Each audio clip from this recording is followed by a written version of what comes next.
来看武汉肺炎病毒影响全世界超过3档，国家卫生研究院上新的研究发现，讲这款病毒除了会引起肺部发炎，另外血小板内底有一款 CLEC2的卵白，嘛会引起血界的镜头哦。国卫院嘛研究出会当来减少血界的卵白质，伫动物实验有真好的效果。5月嘛发表伫国际期刊，咱做伙来了解。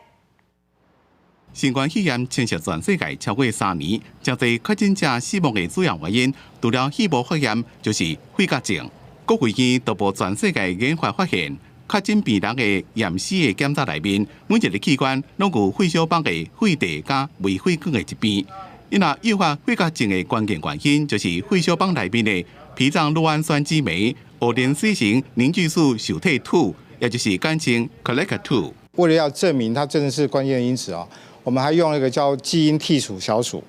就是我们在有一个特别的老鼠，这个老鼠里面，我们把这个 COLEC2这个关键因子把它剔除掉，就发现呢，这个剔除掉的这个血小板，它就没有办法去强化这种所谓的 NET 的形成。研究团队发现 ，COLEC2 加新冠病毒的质子卵白受体结合体有直接的交互作用，引起适量性白血球活化，产生 骨质型适量性球胞化的玻璃，简称 NETs， 进一步引发肺部严重的发炎。因为肺部是制造血小板的重要器官，验过伫咧动物的实验证实，只要定做 COLEC2 卵白，就能减少鸟子产生肺结的症状。小鼠实验结果里面的话，以栓塞来说，减少的程度大概是60%到80%。国卫院强调，这个新的重组的卵白对 Omicron 这款新冠病毒的变异株，对动物的实验证实也有同款的效果。